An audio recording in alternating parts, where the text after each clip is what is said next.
Hello guys, क्या हाल चाल है। सब बढ़िया होंगे, मज़े में होंगे। तो आज का टॉपिक ये है कि सऊदी अरब में जो लोग खासकर हाउस के मतलब ड्राइवर के काम में आ रहे हैं, हाउस ड्राइवर के काम में आ रहे हैं, उनकी स्टार्टिंग सैलरी क्या होती है। नए जो आए, पुराने जो आए, सब लोगों की दिन में होता है। जो लोग इंडिया से, पाकिस्तान से या बांग्लादेश से आते हैं, उनका यही होता है।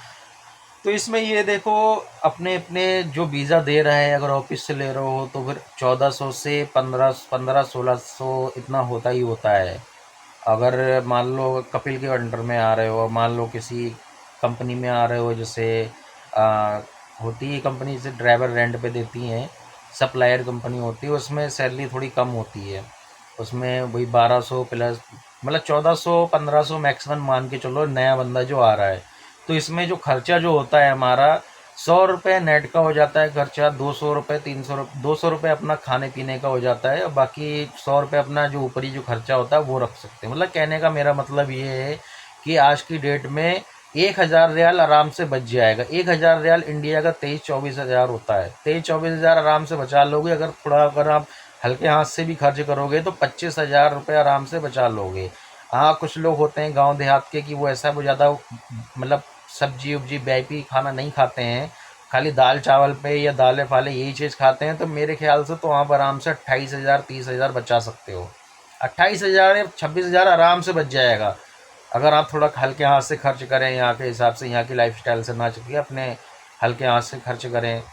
तो ये चीज़ मान के चलो, जब भी आप कोई भी चीज़ लो तो पहले इंडिया कैलकुलेट लगा लो। तो इससे ये होगा कि माइंड में तुम्हारे ये चीज़, अब यहाँ पे हर चीज़ मिलती है, हर चीज़ ये लोग खाते हैं, फिर हम लोगों का भी मन करता है या हम भी खाएं, हम भी खाएं, लेकिन हम इनकी शरीकत नहीं कर सकते भाई।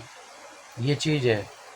और जो बंदे पुराने हैं, पुराने की सैलरी जो होती है, देखो अगर पुराना बंदा हो गया है, 2 साल हो गए या 3 साल, पुराने बंदे की आजकल अभी अभी तक जो वीज़ा चल रहा है उसकी जो सैलरी है वो 1700 से लेके ऊपर कितनी भी चली जाए, 18 19, जो जैसा घर होता है उस हिसाब से सैलरी होती है। इतनी सैलरी पुराने बंदे को मिलती है, और पुराने बंदे का भी खर्चा 500 रियाल हो जाता है आराम से, क्योंकि भाई उसे अच्छा खाना है और सब कुछ बिना गोश्त मछली का उसका पेट नहीं भरेगा, उसे गोश्त भी खाना, चिकन भी खाना, सब कुछ खाना है ना। तो इसलिए पुराने बंदे की सैलरी जो है वो आराम से 1700 से प्लस जाती है। अगर हाँ किसी कंपनी में आ रहे हो, कंपनी में ये होता है कि ओवर टाइम मिल जाता है, तुम्हें सब कुछ मिल जाता है, और बढ़िया भी रहता है कंपनी में आना।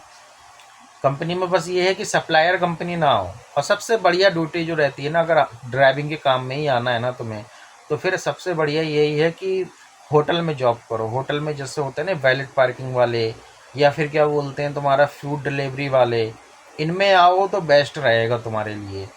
2025 में सऊदी अरब पे यही लेटेस्ट न्यूज़ है। आप लोग कमेंट करके बताएं भाई, अगला टॉपिक क्या होगा, क्या नहीं होगा, ये भी आप लोग बताएं। खर्चा भी इतना ही होता है। 100 रियाल तो सिम का होना ही होना है महीने का खर्चा। 100 रियाल तो है ही।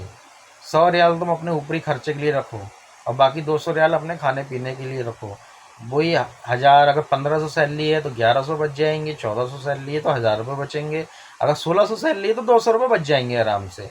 कहने का मेरा मतलब यही है कि तुम 30 35, कहने का मेरा मतलब यही है, तुम 23,000 या 25,000 आराम से बचा लोगे। 25,000 तो कहीं नहीं है तुम्हारे, आराम से खा पी के अपने घर भेज सकते हो 25,000। कहने का मेरा मतलब ये है। अगर हाँ, जो लोग अगर सुपर मार्केट में आते हैं या बकाले में काम करने के लिए आते हैं, उनकी सैलरी कम होती है। उनकी 1000 रुपये सैलरी होती है, प्लस 200 रुपये खाने का होता है, 1200 सैलरी होती है उनकी। लेकिन उनका कमीशन भी होता है ना, ऊपर ऊपर की कमाई भी होती है। कमाई ये होती है ऊपर की उनकी, क्योंकि अगर कोई सामान लेने आ रहा है, उसके साथ ट्रॉली लेके गया, उसका सामान गाड़ी में रख दिया, 5 रियाल मिल गया, 10 रियाल मिल गया, ये ऊपरी कमाई होती है। और कोई काम, और कोई कमाई नहीं होती। और 10 घंटे या 12 घंटे की ड्यूटी होती है इन लोगों की। और मतलब एसी में ही रहना है उनका काम, यही होता है। कोई सामान लिया, पैक करा और उनकी गाड़ी में रखे आए, यही काम होता है। होटल में वैसे अगर आओ तो फिर सुपर मार्केट बकाले में ज़्यादा फ़ायदा नहीं है, क्योंकि सैलरी कम होती है। अगर जिसको मान लो गाड़ी वगैरह चलाने नहीं आ रही, कोई स्किल नहीं है, तो वो आ सकता है, कोई प्रॉब्लम नहीं है उसमें, वो अपना करेगा हल्के हाथ से काम, कोई मुश्किल नहीं है। लेकिन कहने का मेरा मतलब यही है कि सऊदी अरब में किसी भी काम में आओगे तो 23,000 24,000 आराम से बचा लोगे खा पी के, इतना मुझे पता है। आराम से बचाओगे। तो आप लोगों से यही है कि भाई आना चाहो तो आ सकते हो, बाकी आपकी मर्जी है। लेकिन जब भी आओ तो अच्छा ऑफिस चूज़ करो। अच्छा, अगर कोई वीज़ा दे रहा है, कोई रिश्तेदार कुछ भी दे रहा है, तो अच्छे से अच्छा उनसे कह देना अच्छा वीज़ा दें। कहने का मतलब ये है, पैसों के चक्कर में ये मत करना कि वीज़ा गलत मिल गया तो फिर बेकार हो जाएगा कहानी, बहुत गड़बड़ कहानी हो जाएगी। हमेशा याद रखना अच्छे वीज़े पे आना सऊदी अरब। ओके, नेक्स्ट वीडियो में मिलते हैं।